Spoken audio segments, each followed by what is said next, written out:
Okay, welcome back. So now we're going to talk about what to do once someone is self-identified as being a maybe, and that is we enter the filter phase. And before we go into this, I just want you to know that there are tons of people that literally just live off of organic and don't advertise at all. I've had a private client member who would literally just close $70,000 sales through direct message conversations with people. And she was great at it. And it all came from organic stuff. And no, she doesn't have a gazillion followers or anything like that.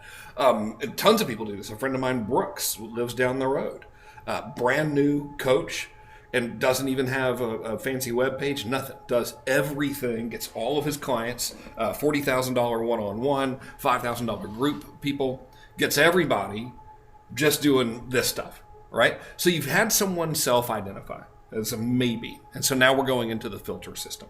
All right, so the filter has like a job, and the objective of this process is to establish rapport with them, build some trust, qualify them, and then generate a phone conversation, but do all of that through direct message, right? And that could be Facebook direct message, Instagram direct message, doesn't matter. Whatever platform you're using, is cool. And there's a framework to this. And the framework itself is really equally as important, if not more important, than the actual scripting. Okay, so here's your framework. All right, number one, you want to confirm and make sure they're a potential prospect. Okay, and so the way we do that little step, and I'll give you examples and stuff, the way we do that little step is you want to remind them of the post, all right, and then you want to ask permission to ask questions and also tell them what you do, all right, and this doesn't mean, hey, I'm trying to book a sales call with you. Let me ask some questions to get you to book a sales call with me. No, this you just like come right out and tell them what you do if they don't already know. The next phase here in the framework is to get the lay of the land. And the lay of the land is just a fancy way of saying find out these three things: where they are now, where they want to be, and what's in the way. Okay? And it doesn't have to be sequential. You don't have to ask them in this order. We just need to know these three things so we can make sure we can do a good job. And then our final part of the framework is to actually get a call booked. Okay, so it's really, really simple. And it's cool. It's pretty fun, So it can be kind of addicting. So the first phase is the confirmation phase. All right, and so using the example that I've given, where I posted that stuff and said, hey, what biggest objections do you get, or whatever, I might follow this framework, where you would say, hey, I saw you said comment on my post about whatever. Are you getting that a lot?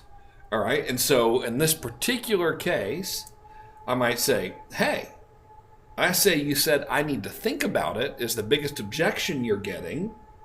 All right, and then you see where I say, wait a second? What I mean there is you send.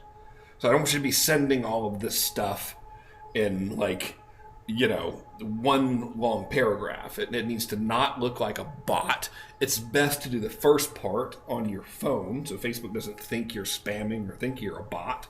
And then you can switch over to desktop messenger if you want to. Most folks just do this stuff over their phone. All right, so let's say again, they're responding to my orange question, hey, what's the biggest objection? I'm like, hey, I saw you commented that you need to think about it. That's the biggest objection you're getting. Send. Wait a second. And then now the second little sentence here, where I say, this was on my post, where I asked what people's biggest objections from prospects are, LOL. This is what you're doing to prove you're not a bot, okay? Because there's all those chat bots and stuff, and you don't want them to write you off as being a chat bot because you're a real person, okay? And so you wait a second, and then you ask an open-ended question. Are you getting that a lot? Right? And so are you getting that a lot could be like whatever you want it to be. In this particular case, I'm using that example of where I solicited a big problem from them. Let's say I had a post that was an Ask Me Anything post. And they said, hey, what do you do when you have ad fatigue? Right? So about like ads and stuff. I might say, hey, I see you can see my example, I have a little typo. Sorry about that. I would say, hey, I see where you said you have an issue with getting ad fatigue on your ads, and I wait a second, and I say, this was during my Ask Me Anything post, LOL. And I wait a second, and I say, anyway, is that happening a lot? And then what I want them to do is respond, right? So all I'm doing is just making, like, opening dialogue here and being a real person. And I really want to know, like, are they getting that a lot? What's the deal, you know? And so you don't really want to be canned here. You want to just make it appropriate to whatever the context is in which you're having this conversation. Another thing I want you to remember is to take care of this process. And what I mean by that is that realize how much a sale is worth. You know, now I don't want to approach this by, oh my gosh, you need to overanalyze it or anything like that. But what I do want you to understand is, you know, it's worth like not cutting and pasting here. It's worth like actually having a real conversation. So we're just opening this conversation with these folks to see, you know, what's going on. You know, that's all. Just say, man, what's happening? Right? And so they respond in some fashion. Okay, so now we're in the second phase of this confirmation. We still don't know that they're a good prospect, so we don't want to go straight to a phone call or something. Like right now, we got 4 seconds invested into this process. So again, we just want to establish rapport, prove we're not a robot, make sure they're a potential maybe. So there's some steps to this. Number 1, you acknowledge what they said. Number 2, you ask a filter question. And the filter question is really where you start to see if they're a good maybe or not, right? And so acknowledge means like you kind of acknowledge what they said. What you don't want to do is go, okay, you said yes. Here's my question. That's exactly what a chatbot would do, right? So if we're doing the thing, you know, where it's about the objections, right? And the guy says, yeah, I get that objection all the time. It sucks. I might say, yeah, I used to get it all the time. I still do sometimes. What do you sell? And that what do you sell is the filter question, okay? And the yeah, I used to get it all the time, still do sometimes, that's the acknowledgement. That, yeah, you know, they said they get it a lot or whatever, you know, and this is true, right? Like, I used to get it a lot more than we do, still get it sometimes. Hey, what do you sell? And so however you want to do this is fine, but what we're really going for is this filter question of what do you sell, right? And so, you know, your questions here are going to vary depending on whatever it is you're offering, you know? So if it's like, if you're talking about running Facebook ads, for example, so I'm kind of buffering back and forth from helping people with client acquisition to helping people with ads, just because I'm really experienced in both of those areas, so it's easy for me to use as an example. If we were doing this and I was responding to a question from a Ask Me Anything about getting customers from social media ads, and the dude had said, hey, what do you do about ad fatigue? I said, hey, man, I saw you asked about ad fatigue on my Ask Me Anything post the other day. Are you getting that a lot? And the person said, yeah, man, I get it all the time. I'd say, yeah, dude, it used to happen to me, and it still does. Are you running a lot of ads? And then, you know, they'd say yes or no. And if they say no, I'd be like, okay. And now I know they're probably not really doing much. And if they say yes, I'm like, cool, you know, what do you sell? And I would do a little bit more digging there just to make sure they're a qualified person, not trying to find the pain or anything yet, literally just trying to see if they actually are a good potential prospect at this phase, right? And so what their answer is here doesn't say yes, definitely, right? Regardless, it just tells me whether or not I should move on. So a circumstance where I would not want to move on would be A, if the person doesn't answer at all. I'm going to text them back 7 billion times. You know, you'll quickly see you can get as many conversations as you want doing this, so it's not like it's hard. So I just say, all right, see you later. You know, or if they say something like, well, you know, I'm starting a new thing and I'm considering doing this, or I'm an affiliate for XYZ or whatever. If they sell something that's not a fit for me, I might say, cool, man, good luck. And that's it, right? Because they're not a fit. So I'm just trying to see if they're a fit. That's all. So let's assume that they are. So like, look at what we've just done here, by the way. Nothing hard, right? We're like, Hey, I saw you said X on my post about Y. Wait a minute. Are you open-ended question? Right? That's it. Hey, I see that you said X. Wait. Next thing. This is on my post where I said Y, LOL, proving you're not a bot. Wait a second. You getting that a lot? End. Okay, so we typed like whatever, 3 sentences, and now we're just like, yeah, happens to me too. Still happens sometimes. What do you sell? Right? So like we have done nothing now, but if they have answered in a way that's encouraging, oh, well, I do X, Y, Z, and you're like, oh, damn, this person could be a good client for me. I could really help them. We've spent like zero effort here, and now we've got a dialogue with someone who we might be able to help. So now we want to not blow this. All right. So, number one, only keep doing this if they seem like you can help them. There's no point in like getting appointments and having sales conversations with people who definitely aren't going to be a fit for you. Like life's too freaking short. So only do this if they seem like they're real. And now we want to just be straightforward and tell them that we might be able to help. And then we want to see if we can ask them 3 questions, which sometimes turn into more questions, right? And that you don't necessarily have to say 3. You can even say a few. Okay? So here's an example. They just said, I do get it all the time. And I said, yeah, I used to get it all the time and still get it sometimes. What do you sell? And they say, well, I'm a consultant to e-commerce stores, yada, yada, yada. And then my response here would be, cool, I do a ton of work with people who sell high ticket. I might be able to help with the whole objection thing. Send. Right? I'm just letting them know that this is what I do. That's all. The end. That's it. So send. All right. And then I might have like another little thing about this objection thing. I might say, like, remember, I just said I might be able to help with the whole objection thing. And I wait a few seconds and say, well, preventing them anyway. Mind if I ask you a few questions about what you got going on? Right? So I'm not gonna recommend 3. It's a little bit too stilted. Just say a few or some or a couple. Right? We're not gonna grill them, by the way. We're just wanting to try to get that lay of the land. Right? And so this is when we go into the lay of the land phase. Okay? And by the way, it's possible that they say nothing here and they like vanish and ghost you. And if they do, whatever, who cares? Next, the end. And some will. Some will turn out to be completely insane. You never know. How dare you? It's unlikely, but it's possible. And then some will be like, yeah, sure. All right, so the ones who say, yeah, sure, these are the only ones you want to mess with. So you have to really have an air of complete ambivalence around this. Like, you do not care if they're going to continue this conversation or not, because dang good and well that there are 6 billion other ones just like them out there on the planet, and that happens to be true. There's no shortage of business out there for anybody, so please don't overthink this and get freaked out and think that every single one of these engagements has to lead to a call and every single sales call has to be a close. It doesn't. Right? That's too much pressure on yourself. That's no fun. So let's say they're like, sure, yeah, whatever. And you say, cool, man. All right.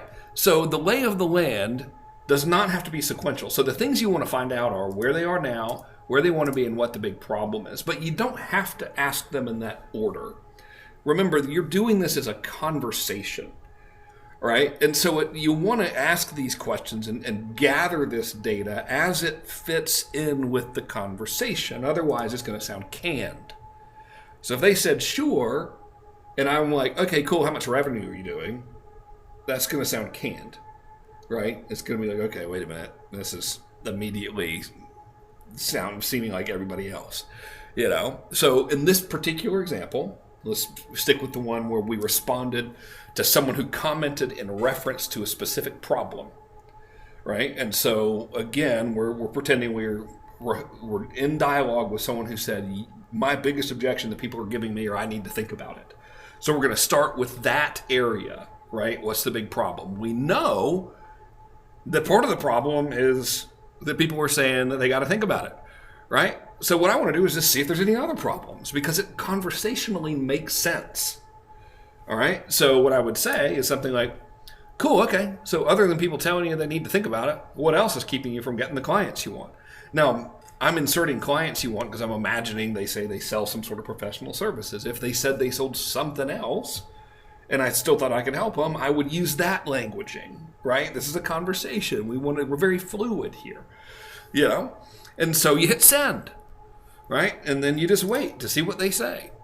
And they're going to tell you, well, they're going to do two things. They're going to ignore you, or they're going to say that's it, or they're going to give you a whole billion problems, right? And so if they ignore you, great. See you later. Bye. The end. If they give you a whole billion problems, awesome. Or if they say, oh, no, that's really the main thing. You say, cool. Got it. Now we still got to get the other two things, though, right? And those other two things are where they are now and where they want to be. You can ask these in any order, right? The most important thing is you use a little bit of finesse with this. And I don't mean like you're trying to be deceptive. It's just like, you have, what's the word I'm looking for? It's not decorum, is it? I think that's the wrong word. Just kind of handle it in a classy way, I guess is the way I'm trying to say it. So let's say we want to find out, for example, what their current revenue is. You can say, hey, what's your current revenue? Which is about as subtle as a sledgehammer. Or we could say, cool. How many people are you closing per month now, by the way? All right. That's leading to where they are now. This is still qualifying, by the way. They respond. Cool. What do you charge? They respond. Now we know the revenue, right? And so if that's one of your things of where, if that's a qualifier and if that's a where you are now related thing, now we know. Instead of asking it directly, I've reverse engineered it through those questions. I can put 2 and 2 together. It's obviously 3. 2 and 2 are 3. Everybody knows that. Math is not an exact science. That's exactly what I say on my tax returns. Okay? I don't say that, really. You shouldn't make tax jokes. I pay the hell out of taxes. Awesome at paying taxes. But anyway, now we know where they are, right? Which is great. Okay, and so now we just want to know where they want to be. Now, the reason this is important, because if they're like, I charge $500 and I get one client every 90 days, real good chance that they're not going to be able to buy from you. So are you going to try to get the conversation with them or not? It's up to you. I wouldn't. Okay, so you can stop the conversation here, or you can proceed. If you don't want to have the phone call with them and they say, I ain't got no money, say, oh man, I'm sorry, it sounds like you're in that startup phase, and I'm actually quite horrible at that. This is where I would recommend you go to get some help, and then refer them to a podcast, blog, someone else, doesn't matter. Not you, no more time. You don't want to give away any of your time unless you're being compensated for it or really, really enjoying yourself. Okay, but let's just say that they respond appropriately. And so now we just have one more thing we want to find out, which is where they want to be, which is this. So now you say, all right, cool, last question. Send, right? Anytime I say wait a second, what I mean is you send it, and then wait a second. How many clients do you want to be closing in an average month? Boom. So now we got all the data. We know that they're qualified. They tell you where they are. You've reverse engineered in this particular case that they can, in fact, pay you, right?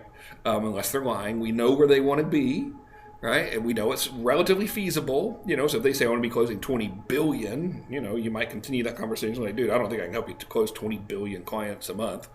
Are you serious about that? Or are you just joking around with me? And, do whatever you want. So now you've determined that it's time for booking the call.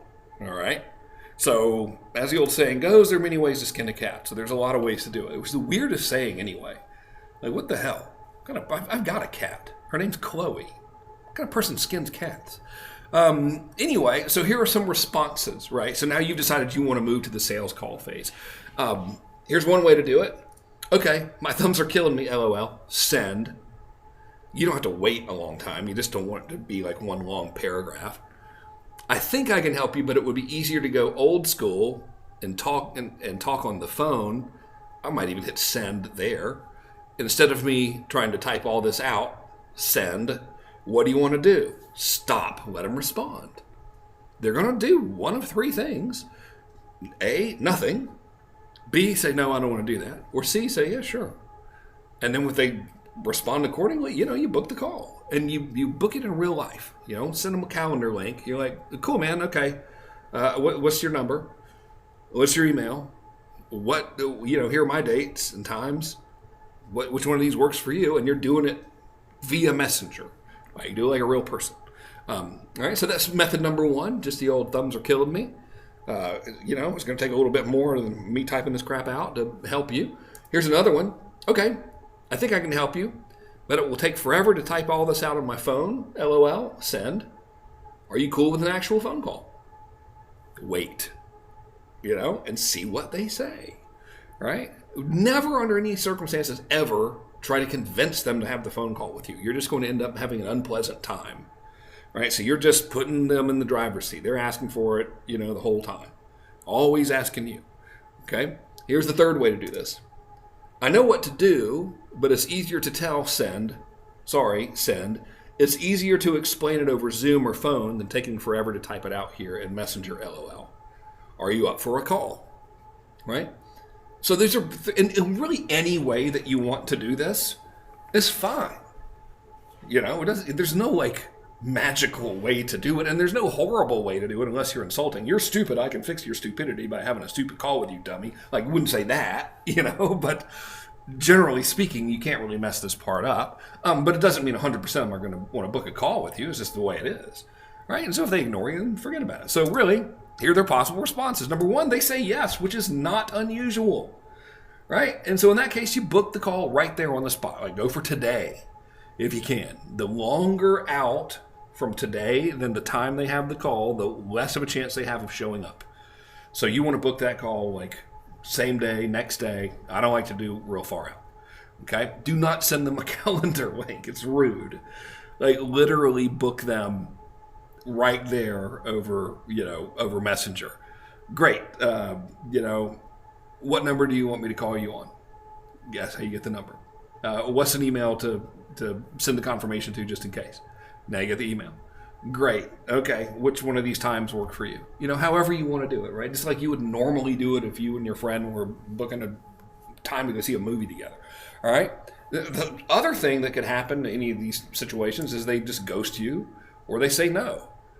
Either one of these things, who cares? You probably spent a maximum doing this, especially after you've done it 4 or 5 times. You'll get really good at it. You probably spent a maximum of actual conscious time messing with this of 4 minutes, And by the way, sometimes they'll take a while to respond because they're doing stuff. Fine. But that doesn't mean you're actually staring at the phone or the computer the whole time. So it's not like it's really hard work, So if they ghost you or whatever, who cares? Or sometimes it might be hey, is this going to be a sales call or something, right? And so there's a lot of ways you can handle this. I would not let it weird you out. I would have fun with it because you really don't know. With our offer codex, as you know, we ain't going to pitch them unless they ask us to pitch them, right? You remember how we transitioned to that. Well, I know, based on everything you told me, I know I can definitely help you. I can walk you through how the whole process works, A to Z, or, you tell me what do you want me to do? So you're driving. If they want you to pitch them, they'll tell you, right? So you might as well have a good time and not be freaked out. So one way, so let's say they say, hey, is this a sales call? You can say, it can be if you insist, LOL, send. And then, 1 second later, I'm not a big fan of the salesy stuff, send. What do you want to do? And then see what they want to do. If they want to book a call, they book a call. If they ghost you, if they, they keep asking questions, answer them. I always like to say, what do you want to do? Do you want to have a call? What do you want to do? Give them the control, right? Another example is, if you literally ask me to pitch you, then I will, LOL, assuming I think we're a match. But you'd have to ask, send. What do you want to do? Right? And so I always like to say, what do you want to do? It's a good closing question for me, anyway, in a lot of arenas. I'm like, I know I can help you. I can definitely help you. I'd be delighted to have you as a client. What do you want to do? And that leads them to ask, well, how's it work and all that. So similar thing in this case. What do you want to do? You want to book a call or not? If they say, well, what are you selling? They might ask this. And if they do, I'm not sure I have anything to say yet, LOL, send. If you want to work together, let me know, and we'll see if it makes sense, send. Excuse my typo. I think a typo when you're texting is fine, actually. But let's talk first, send. Cool? All right? And then see what they say, And then from there, you literally just take their information. And so if you do this, you will get appointments and you will sell stuff, especially if you're following the proper offer codex. Here's what I want you to be aware of. It's usually more than just like a single post, and the more you do this, the more you are going to get. So like if you just go make a post tomorrow and you get like one comment and then you direct message that person and they don't do anything, that doesn't mean the system is broken. It means you just got to make more posts and you got to build momentum. And you might have to do a little bit of farming, and that's okay because it's all free. And let's be honest with each other. You're spending a lot of time on social media anyway, probably, so you might as well get paid for it. And eventually you can have other people do this stuff for you if you choose, and we'll deal with that when we talk about systems and things. But the trick is with this, practice makes perfect, right? It's not hard to do. It's not unpleasant. It's real simple. And the more you do it, the more it will yield. And it really does have like a snowball effect. So if you keep doing this, if you keep doing what I showed you earlier, like if, for example, people answered, I got to think about it, it's my big objection. And now I'm starting to post about here's what to do. If people say they have to think about it, and then people comment on that and I direct message them as a result of that. And, keep on building off of everything. If you do this stuff every day, man, by the end of like 3 or 4 weeks, you're going to have a lot of momentum. And even if you literally are starting with no audience base of any kind, you don't have a single friend on Facebook, even if you just start farming and doing it, then you're going to be okay. Join groups, make yourself a part of the group, and then ask simple questions like I showed you, and then begin the conversations. Really, really simple, but it ain't going to do anything if you don't do it. So this finally, we can actually like screw around on social media and it's actually productive work. Who knew, right? So enjoy this, have fun, and enjoy the sales that come as a result.